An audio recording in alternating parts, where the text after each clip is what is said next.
Vidhammer Fantasy. Welcome back to Vidhammer. I'm Spudlow, and in this video I'm going over another friendly game. This is 2,500 points of my Skaven up against Bob's Goblins. We're back from Crucible 3 and realizing that we've never had a chance to actually meet each other on the table.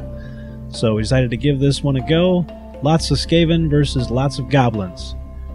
For my list, I've got a Grey Seer riding a Screaming Bell. I decided to bring that in since people did want to see it a second time, and I'm going to give it another chance, give it another go, so I will be able to formulate a better opinion and better understanding of this thing. I give my Grey Seer a Dispel Scroll and the Talisman of Preservation, which was a mistake. I didn't realize until afterwards. You got to read the fine print on your Screaming Bell. It already gives a 4+ ward save to the Grey Seer just by being on the bell. So save those 45 points. Go out buy your Grey Seer something nice, a cup of coffee or a shrap to keep him warm or whatever. But I did give him some Scalm to try to help him gain some wounds back in case he ends up being targeted by stuff, which I was pretty sure he was going to be. Other characters, I've got my Assassin out there, give him the Weeping Blades and the Potion of Strength. Got to have somebody to do some punching since I'm lacking a Warlord this time around. I got my Chieftain, BSB. I gave him the Rampager Standard this time. I'm going without the Flaming or the Razor Standard, so that unit can reroll its charge distance dice. I figure with the Screaming Bell, I'm going to want to get that thing into combat. I'm going to want to get the impact hits for it because it gives us significant advantage. Then I've got 2 Warlock Engineers. One of them is a level 1, and I give that guy the Warp Energy Condenser so he can get some direct damage on the board for me. The other one is basically naked except for the Doom Rocket. Downside is I didn't actually use the Doom Rocket through the game. So, you know, I guess he was just out there looking nice. Go into my units. I'm running 2 Slave Brackets this time, both 45 guys. I'm just trying to get a lot of models on the board and do some stuff with it, fill out the board even though we're at 2,500 points. Then I have 3 units of 30 Clan Rats, and I take a different weapon team with each one of them. First one's got Warp Fire Thrower just because, you know, those are good. I go with the Poison Wind Mortar for the second, because I've always got some love for the Poison Wind Mortar. And the third one, I go ahead and throw in a Rattling Gun, another thing which I don't normally use. For the rest of my core, I've got 3 units of Giant Rats. Then as my specials, I have my 7 Gutter Runners to go in and hunt down some War Machines. I'm figuring there's going to be a lot of crazy stuff on his line doing things, so I'm going to have them running out there, trying to hold down a little bit of it at least. Then there's the Hell Pit Abomination, a Doom Wheel, and a Warp Lightning Cannon. And that's it. Bob is bringing a whole bunch of Goblins, and he's got a couple of special characters, starting off with Grom the Paunch. This guy's riding on a chariot, and he's got some interesting stuff. Mainly his Axe of Grom has Killing Blow. He has several elements in his army that actually have Killing Blow. And Grom actually has a Wah as well that'll give him +1 to combat resolution, and Grom gets a plus a D3 to the combat resolution for the round that he decides to declare the wall. Then there's Skarsnik with his trusty sidekick Gobla, and he's got a Prodder Bound Spell, power level 5, that's a magic missile. It's D3 strength 6 hits, but it's D6 if you're within 12 inches of a Night Goblin Horde, which he does have a Night Goblin Horde in here. He's also got Snagla that rides along with a unit of Giant Spiders. He's got some, you know, creeping assault and does some good stuff so he can fly himself over buildings and such. Then he's got himself a Shaman, level 2, with a Dispel Scroll, and he's even got Magic Mushrooms. Oh, nice. Then he's got a Goblin Mob. He's got himself 45 Goblins out there, and 3 of them are Nasty Skulkers. These guys are little assassins that pop out, and on the turn they come out, he has Killing Blow and always strikes first. And that turns out to be very, very interesting combination. And there's also some Death Creepers and some Giant Spiders in with that mob. And the Giant Spider pack gets deployed as ambushers, so you see them come on in the second or third turn whenever he gets those on the board. Then he's got his Night Goblin mob, a bunch of Night Goblins out there with 3 Fanatics. He's got another Night Goblin mob of 20 that have 2 fanatics in it. And those are the guys that actually have short bows. Then he's got a couple of chariots to ride along with Paunch, and a Mangler Squig, a nice big nasty looking Arachnarok spider, a Squig herd of 14 Squigs and 7 Goblins, then 2 Doomdiver catapults, a Snotling pump wagon, a unit of 7 Squig hoppers, and finally a Goblin spear chucker, basically a big bolt thrower. Our terrain elements on the board, we decided to play our centerpiece as an Arcane Ruins, and the skull over on my side on the right is a Sinister statue. Oh, how I love them so much. For our spell generation, my Grey Seer ended up with Skitterleap, Death Frenzy, Scorch, and Crackskull, and my Engineer gets Warp Lightning. After rolling my spells, I look at things like, why did I take Skitterleap? Am I really planning on my Grey Seer leaving the Screaming Bell? You can't do that until it's destroyed. But then again, I gave him a Talisman of Preservation, so I guess I'm planning for the Screaming Bell to be destroyed, I suppose. But in the future, for your own reference, don't do that. There's no point. Our deployment comes off. There's a whole lot of stuff on the table. I've got the Doom Wheel on my left side with some giant rat unit close by, just in case he decides not to restrain from shooting, which he enjoys doing from time to time. My Hell Pit's over on the other side, and unfortunately, one of my slave blocks gets held in reserve due to Skarsnik's ability. When he's in the opponent's army, you have to roll for each of your units, just like meeting engagement, to see if they get held in reserve, and yeah, the slaves got asked out. I've got the Screaming Bell right in the center of my line, and I do have to say I am liking that 18-inch leadership range. I enjoy that. I get the first turn roll, and I start off with the Doom Wheel's movement. Here we go. Triple ones. Well, at least it wasn't the Hell Pit. As long as I'm not taking wounds, the Doom Wheel doesn't have to worry about it. A few things move up and cover the Hell Pit on the far right side because you got a good distance out of it. Mostly I'm trying to get around the ruins in the center. Magic is 10 versus 5, and I use 3 for Warp Lightning on the Mangler, and he rolls 5 to dispel, but actually fails. He's rolling a bit like me at this point. So I go ahead and roll a 6 for the wounds. I do 4 wounds to the Mangler and actually kill it off. Then I go for 4 dice for Scorch on the Goblins and do 3 wounds, and with the last 3 dice, there's really no point. Just kick them to the side. On to shooting, where the Doom Wheel does double 6s for its restrain. Yep, fires into the giant rats at strength 10, who run towards the cannons since one of the shots manages to kill off the Packmaster. Cannon overloads and fires into the slaves for 12 wounds. And then the Poison Wind Mortar. It actually hits the archers and does 6 wounds, and they get the panic test, but they pass. Alright. Gutter Runners hit the Bolt Thrower, but only manage a single wound. And we're over to Goblins. Squig Herd fails the Animosity, but it's the only unit that does. It has to go for a charge on the Hell Pit, but comes up short. The Pump Wagon goes for a hard pump, aiming for the Rattling Gun, but it doesn't quite get there. Then the Archers move up and release Fanatics at the Hell Pit. One of them actually hits, but he saves the wound. The other one just kind of comes up a little bit short, and the Fanatics start getting in the way pretty quick. So that's what we're looking like. And Magic is Snake Eyes on this round, and then he rolls a 6 for his channel, and then I roll double 6s for my channel. So we're 3 versus 3. He rolls all 3 dice for Skarsnik's Prodder, and I go ahead and roll all 3 of my dice and dispel it. Then we do his shooting. Doomdiver at the Gutter Runners. Oh, this is gonna hurt. I save a couple of them, but I still lose 3 guys. I take the panic test and I fail. They're running, but at least they're not off the board.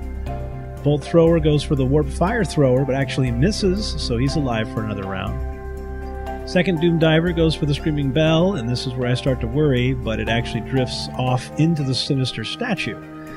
This is actually okay because we had neglected the Sinister Statue, and now it's taken a hit and it's bothered to wake itself up.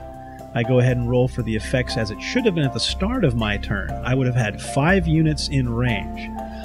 All 5 of them pass the check, which is very much not like me, especially not like me and the Sinister Statue.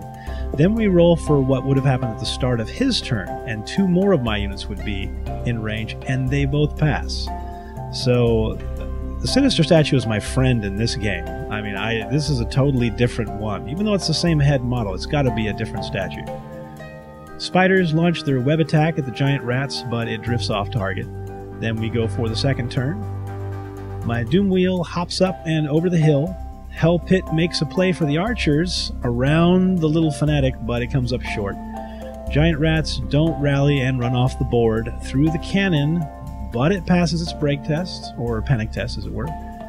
Gutter Runners make a late rally and manage to turn around, point into the action. For magic, I ring the bell this time, and I get a 1, no effect.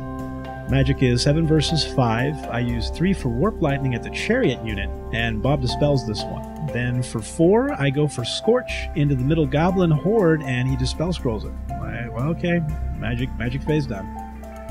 On to shooting, where the Warp Fire Thrower hits the Squig Hoppers for 2 wounds. Rattling Gun gets 10 shots at the Pump Wagon, pressing my luck and actually holding it together. Only scores 2 hits, though, but both manage to wound. Poison Wind Mortar shoots for the Squig Herd. I'm just trying to get those guys down. I know they pack one heck of a punch. And it gets 1 Squig and 1 Goblin. Then the Doom Wheel fails to restrain and roasts a Clan Rat.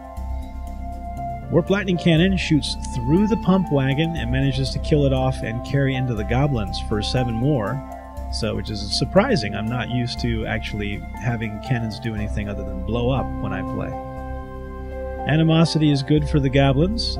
They have the Spider Rider ambushers come on the board, down at the bottom, close to the Warp Lightning Cannon. With the Fanatics, one of them runs towards the Hell Pit, not quite making it there. The other one that's right next to it actually cuts through the archers for 4 wounds. Squig Hoppers charge the Warp Fire Thrower, and I don't get a stand and shoot because they're random movement. Ah, dang it. Central Goblins move up and release 3 more Fanatics. One of them cuts through the slaves for 3 wounds, and the other 2 just get in the way.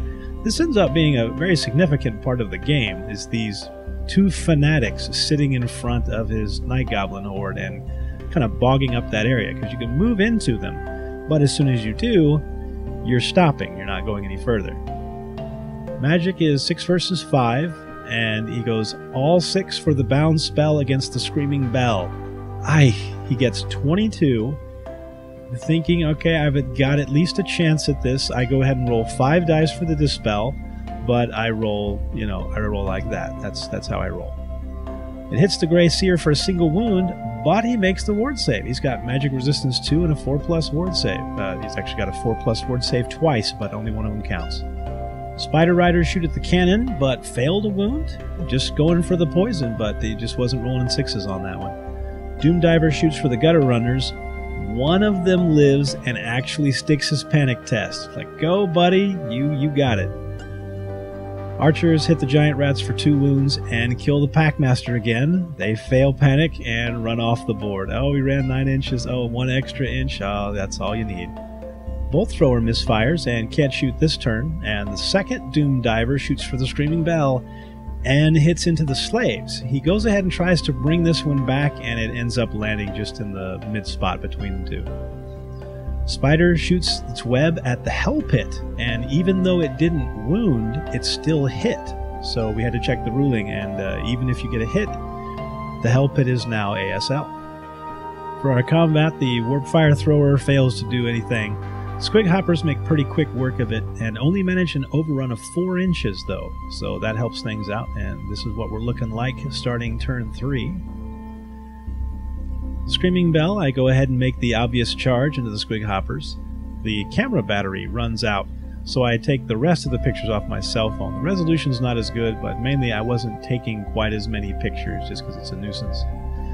Hell Pit charges the archers, though, who fail their terror test and turn around and run off the board, and the Hell Pit makes it into the giant spider. This was the combat that me and Bob wanted to see. It's like a clash of our titans right here. This is when I said, okay, I wasn't going to continue taking pictures after the camera came out, but once he made this charge, I'm like, okay, we gotta finish this thing out. This is too good to pass up. Doomwheel changes course and goes back towards the Spider Riders, maybe trying to save the flank of my entire line. Magic is 5 versus 5, and I ring the bell with 2 dice, and I get Unholy Clamor, no effect. I use all 5 of the dice for Warp Lightning, and he uses his 5 to dispel it. We do the shooting, and my Warp Lightning Cannon has one last chance to try to kill off a couple of spiders, maybe induce a panic test and save its life.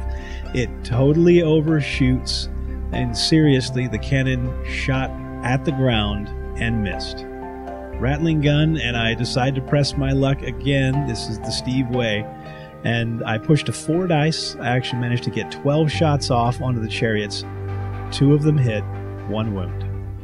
Poison Wind Mortar tries to chalk up some more of the squig herd, and this time I go wildly off target. So Bob gets to place the template, and he puts it on top of my hell pit. Manages to wound, but I make the regen save. Then we do our combat. Impact hits and the Rat Ogre are able to finish off the Squig Hoppers and overrun a few inches. Then we do our Hell Pit versus Giant Spider epic battle.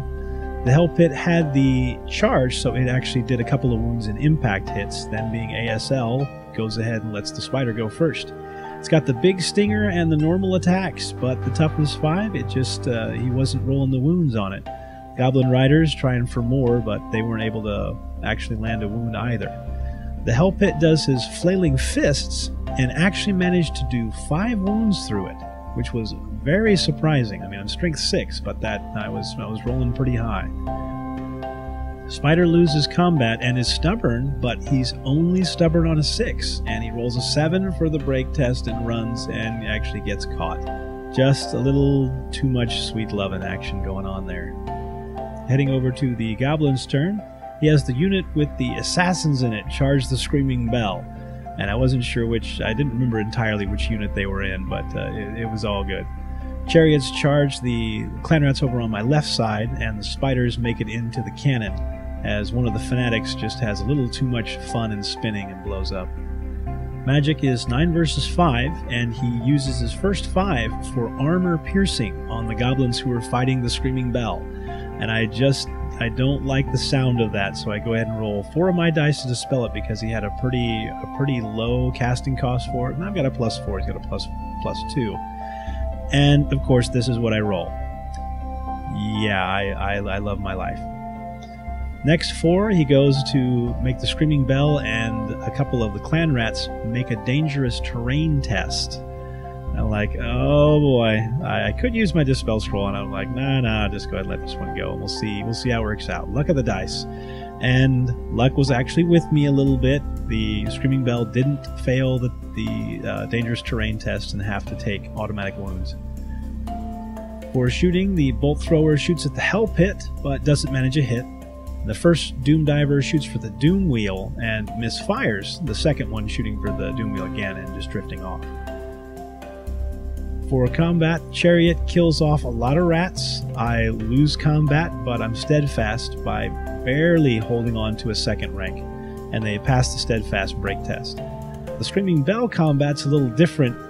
The assassins pop out, and it's like a prison hit on my Grey Seer. They rolled 4 killing blows. That guy was just... he was in the bathroom at the wrong time. I lose the combat, but with the Screaming Bell there, they're still unbreakable as we go into turn 4. I have the right side clan rats charge in to try to help the Screaming Bell, give a little more combat resolution. The Rattling Gun and the Giant Rats say, what the heck, and charge into the flank of the chariots, and that turns out being a very good idea. The Giant Rats do some great stuff later on. Doom Wheel makes the long distance into the Spider Rider's flank, and the Hell Pit goes after the Doom Diver. I was actually thinking about having it try to run into the flank of the Goblins to help out with the Screaming Bell combat, but it was a very long distance. The Doom Diver, of course, was right next to home, so why not stay local? Magic is 6 versus 4. I ring the bell with 3 dice, and I get doubles, which is nice. I kill off 5 of my own guys, but I'm actually able to cast Scorch, and I throw it on the Squig Herd and kill off 3 Goblins and 4 Squigs, so that's not so bad. Grey Seer is dead and the other caster is in combat, so we just fly into shooting. Poison Wind Mortar hits the Squig herd for another goblin and another squig. Doomwheel fires into the combat and gets strength 2 and fails to wound. I'm glad I can count on you, buddy. Single Gutter Runner goes ahead and shoots for the bolt thrower, but nothing comes out. Then we do our combats. The Hell Pit gets 2 impact wounds and then feeds on what's left of the Doom Diver. Not getting enough to overrun into the next one, though. The Screaming Bell combat, Rat Ogre gets some wounds. The flanking Clan Rats get a couple more. He loses the combat, but rolls Snake Eyes for the break test. He did them one at a time. I was like, can't believe it. Chariot combat, the flanking giant rats that just came in on the whim, they put 3 wounds on the general. And I actually thought that they had killed him off, but we'd forgotten to do the regen saves, and he actually saves one of them. The slaves and the clan rats managed to do 2 more wounds, but he regens both of those. And I lose 3 slaves and a couple of clan rats. Win the combat by 2, but he passes his break test on this one as well. Doomwheel scores a couple of wounds and impact hits, takes 1 in return, wins the combat with the charge and the rear. Spiders lose combat, get cut down when they flee, with the Doomwheel almost making it into the crazy fanatic that was in front of him. Back to the goblins, the Squig herd charges down the hill into the Screaming Bell multi-combat. One of the fanatics moves through a goblin and clan rat that are in combat and charks up a couple of wounds to both of them. Magic ends up 10 versus 6, and he uses 4 for his bound item into the slaves, for lack of a better target, for a single wound. Then 6 dice to let the squigs re-roll their misses and their failed wounds. He didn't get irresistible, and I know that would turn that combat, so I go ahead and throw my Dispel Scroll on that one. Glad I saved that one. As the shooting actions, the Bolt Thrower turns and puts a spear right through the face of the Gutter Runner. He goes down. Doom Diver hits the Mortar team and ends up getting like 5 wounds. Takes them out. Yep. For our combats over in the Screaming Bell multi-combat, I have the Assassin pop out with the Strength Potion and issue a challenge, and his Assassin accepts, because, you know, when you're a jet, you're a jet. Weeping Blades tear through and manage to do 5 wounds in overkill. His squigs luckily rolled several 1s to wound, so I end up winning the combat, and the squigs exploded with an 11-inch radius, killing off one of the fanatics. There's like 4 wounds to the flanking clan rats, 3 to the Screaming Bell clan rats, takes out a couple of goblins, fails to wound the Hell Pit though, and the goblins run 11 inches, but don't get caught. Our final combat with Mr. Big Chariot, I just need to get 1 wound on the general. Rattling Gun can't do it. Giant Rats can't do it. Slaves can't do it. I got 3 clan rats that can hit him, and one of them actually manages to get a wound through. Takes Grom down, and that's where we call the game. And the final points total, I have no idea. It was a great game. It was nice to finally be able to play Bob and see such a temperamental battlefield get brought to life. Hope you enjoyed this battle report. Be sure and check back for new videos each week. Do me a favor and subscribe, like the video if you want to see more, and check us out on Facebook and Twitter. Till next time, this is Spudlow saying, keep fighting.